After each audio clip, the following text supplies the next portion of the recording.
So I felt the need to make this video because I saw that Ben Shapiro was responding to the question, is taxation theft? And he essentially gave the answer of eminent domain. The government has to give back to people what it taxes from them, or an equivalent service, is what he said. And I think there are a lot of problems with this for a lot of reasons. So, first of all, things have different value to different people. If the government offered a free shoe shining service, obviously the people who are getting their shoes shined every day because they need to look professional would be very different from people who wear tennis shoes every day, right? Because those people who are having to look professional are essentially getting money taken, or getting money given to them, taken from people who wear tennis shoes, right? So, just off the start, it's totally impractical. It just doesn't make any sense. And secondly, he says he doesn't trust the government. He doesn't like the government. He says it sucks at everything it does. So, then why would you want the government to be deciding this? Like, do you really think the government is going to make a truthful, objective analysis of what things are worth and base tax policy off that? Do you really think that's ever going to happen? I don't think it will.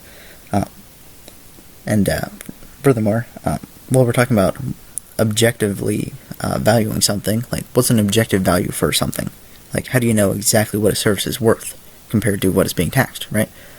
And I think the only objective way to know is through negotiation. If two people are arguing with each other over what something is worth, they will reach the objective value. Because if something is more difficult to produce, people will charge more for it. If something is wanted less, then the price will naturally go down, right? So when people are negotiating with each other, that's how you reach the objective value. Then another thing is that the government is inefficient. So if the government were even to attempt to try to give out things equally back, they just wouldn't be able to do it. And you can kind of see this with Social Security, because the government tries to take people's money and give it back to them. Well, that doesn't work because you have to pay for all the government employees, and there are so many inefficiencies and other places where money is spent other than just keeping it in a vault and planning to give it back to people, right? So the government is inefficient. So even if you could objectively value things and distribute them to people who place the same value on them, even if you could do that, the government's inefficient, so it's never going to be able to successfully do that. So it's always going to be committing the act of theft, right? So next up, government currency. I want to distinguish government currency from private currency. When the government is printing money, I mean, it's making a product. It's probably the only product that people actually value from government. It's valuable because people choose to use it. You know, if I get a job and they pay in US dollars, I'm going to accept the job because it's a solid currency, right? And that's one of the few things that the US government does really, really well, especially compared to world governments. It makes a very solid dollar. It makes currency that is very stable. So that's something that the government does well, I think, pretty well anyway. I mean, there's a little bit of inflation involved with it, but overall, much better than the rest of the world. So very good overall with government currency. So I think an income tax and sales tax are justified because people are choosing to use that currency. There are alternative currencies people can use. So people are voluntarily using government currency. So complaining about income tax doesn't make any sense because you are only being asked to give back a portion of a product that you are voluntarily using, right? And it's a condition of the money you are being paid. You know it's part of how it works. If you are using US dollars, a portion of your US dollars will be returned to the government.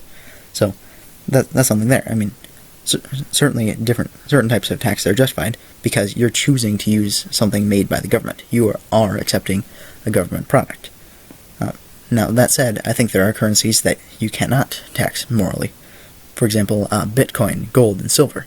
And these things are very valuable, not because of what the government did, but because of what private companies did, individuals. So when you are exchanging these things, the government had no hand in making that medium of exchange, so it has no place in asking for any of those things. So taxing someone based on their income in gold would be immoral, in my opinion. Next up, the property tax. I think property tax is the worst kind of tax there is, because essentially the government is saying, you have something nice. I will take something from you because you have something nice. And it just doesn't make any sense, and it seems totally unfair on the surface, right? The government has no place in forcing you to give them something just because you have something nice. So I definitely take big issue with the property tax. And ironically, Mr. Shapiro, who greatly supports localism, supporting local governments, he doesn't seem to realize that property taxes are the main source of funding for these places, right? And property taxes are completely immoral because people are just being forced to give something because they have something, right? So the more stuff you have, the more you are expected to give money to local governments. So I have big issues with local governments as well as federal government. So just a quick recap. Things have different values to different people. So even if your plan was to try to give these things out, even if you tried to do that and tried to account for it, the government is terrible at everything, according to Mr. Shapiro, so there's no real way of expecting them to do that successfully. And then, furthermore, taking something for someone and giving it back to them. For example, if I stole your car and left a pile of money that was exactly equal to the Kelley Blue Book value for the vehicle sitting in your driveway, obviously that would still be wrong. So even though I'm compensating you according to what the market says, that's still wrong, right? I can't steal your car and leave a big pile of cash equal to the exact Kelley Blue Book value, right? And then furthermore, government currency I think is permissible to tax because you're choosing to use it. It's a voluntary exchange. Mr. Shapiro is a big fan of those, voluntary exchange. Private currency, however, is something that the government had no hand in creating. Therefore, messing with it is not the government's place. And then the property tax, of course, is immoral because you are forcing people to do some kind of work or labor in order to just keep the things they've already earned and likely already paid taxes for if they use government-based currencies.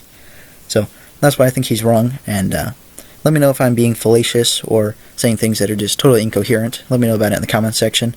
I like to have a good discussion going. I like to rationalize my position. So thank you all so much for watching.